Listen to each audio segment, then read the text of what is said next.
एक इंटरेस्टिंग खबर आपको बताता हूँ साहब। एक है एक नया देश यानी खुद को अपने को देश डिक्लेयर किया, उसका नाम है सोमालीलैंड।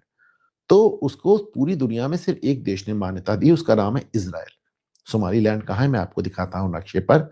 आप देखें, ये पूरा सोमालिया था पूरा।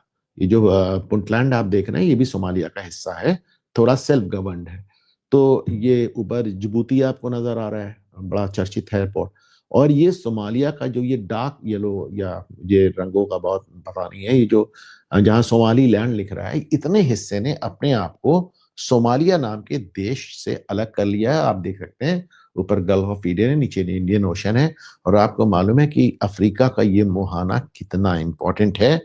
दुनिया भर का 30 से 40% बिजनेस इसी जगह से होता है, इसी रास्ते से होके गुजरता है। तो सोमालिया एक मुस्लिम देश है, तो उससे एक देश ने हट के अपने आप को एक स्वतंत्र देश डिक्लेयर कर दिया।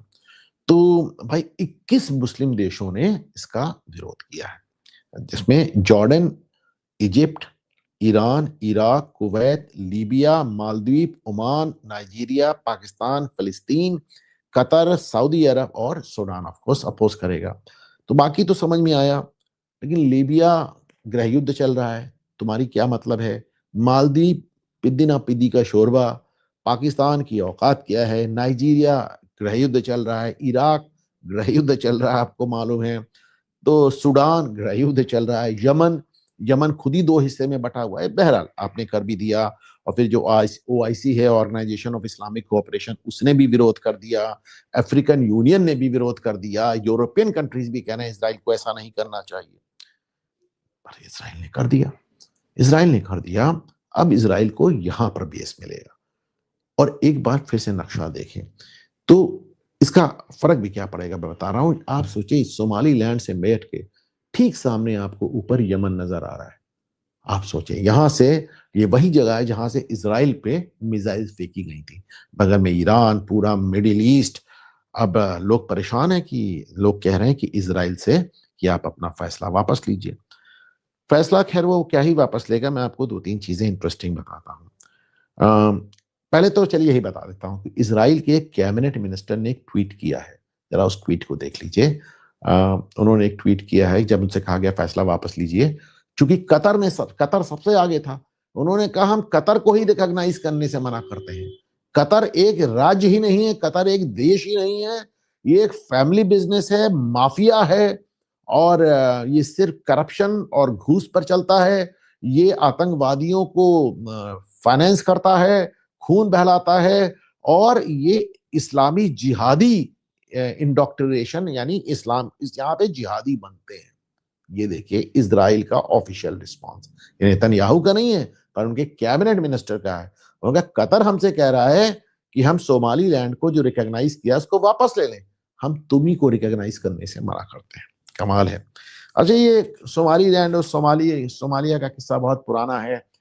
जो एक हिस्सा है ये अंग्रेजों के कंट्रोल में था, दूसरा हिस्सा इटालियंस के कंट्रोल में था। जो सोमाली लैंड है अंग्रेजों के कंट्रोल में था। और जो ये दूसरा पूरा सोमालिया जिसे कहते हैं, इसको इटालियन सोमाली लैंड कहते थे, इटालियंस के कंट्रोल में था। फिर सेकेंड वर्ल्ड वॉर में 1940-41 में अंग्रेज जीते, उन्होंने कब्जा कर लिया। उसके बाद यूनाइटेड नेशन को दे दिया एक हिस्सा, यूनाइटेड नेशन ने फिर उसमें इटालियन ऑब्जर्वर बैठा दिए, दुनियादारी सब होता रहा। बड़ी बात यह है कि फाइनली 1960 में ये दोनों मिलकर एक देश हो गए। तो एक देश हो गए, और इन्होंने जैसे पहले अपने आप को सोमाली रिपब्लिक कहा और अब सोमालिया कहते हैं। बड़ी बात क्या है कि जो सोमाली लैंड इनसे अलग हुआ है, क्यों अलग हुआ? दोनों सुन्नी मुस्लिम है, दोनों जगह सुन्नी मुस्लिम रहते हैं। पर सोमाली लैंड में जो लोग रहते हैं उनको इशाक कम्युनिटी कहते हैं। वो भी सुन्नी मुसलमान पर इशाक कहते हैं। अब वो इशाक कहते हैं दूसरे कारण से कि भाई 13वीं 14वीं सदी में एक वो सऊदी अरब से एक इसाक मियाँ आए थे यहाँ पे, और उन्होंने आकर सब यहाँ पर इस्लाम फैलाया था, और अपने आप को उन्हीं के बच्चे बच्चे कहते हैं, तो इसलिए इशाक कहते हैं। चलिए ठीक है, मान लिया। तो सोमालिया की तरफ से इन इशाकों का नरसंहार हुआ 1987 से 89 के बीच में, 2.5-3 साल में 2 लाख इशाकी मारे गए। महिलाओं से रेप हुआ, बच्चों को मारा गया। 2 लाख लोग, सोचे 2-2.5 साल में मार दिए इन्होंने। और जिस शख्स ने मारा था कर्नल नूर उमर मोहम्मद, वो आदमी 95 में अपने परिवार को लेकर भाग गया अमेरिका, 2 लाख लोगों को मारने के बाद। अमेरिका में वो टैक्सी ड्राइविंग करने लगा, यहाँ कर्नल था, वहां टैक्सी ड्राइविंग करने लगा। लेकिन अमेरिका तो सब अमेरिका है। उसकी लड़की आज अमेरिकन कांग्रेस में बैठी है, जिसका नाम है इल्हान उमर, जो आज अमेरिका की सबसे बड़ी जिहादिन कहलाती है, जो पाकिस्तान तक आई थी इमरान खान के साथ मिलकर, कश्मीर पे ज्ञान दे रही थी। आपने इल्हान उमर को देखा ही होगा, उसके तमाम पिक्चर्स आपने देखे हैं। एक फोटो मैंने दिया तो है, अगर दिखा सकें तो प्लीज दिखा दें। ये इल्हान उमर अपने पिताजी के साथ, अपने अब्बा के साथ आपको नजर आ रही है। इल्हान उमर के ऊपर डोनाल्ड ट्रंप ने कई बार आरोप लगाया और इल्हान उमर ने उसकी सफाई देने से मना कर दिया है। उन्होंने अपने सगे भाई से शादी कर ली, और एक बार नहीं 2 बार। इल्हान उमर ने 36 साल की उम्र में 4 शादियां की, 2 बार अपने सगे भाई से की है, दोनों बार एक एक बच्चा किया, 2 बच्चे हैं, 2 शादियां और भी की हैं उन्होंने। बट देन आज वो अमेरिका में एकदम हीरो हैं, क्या कहा जाए।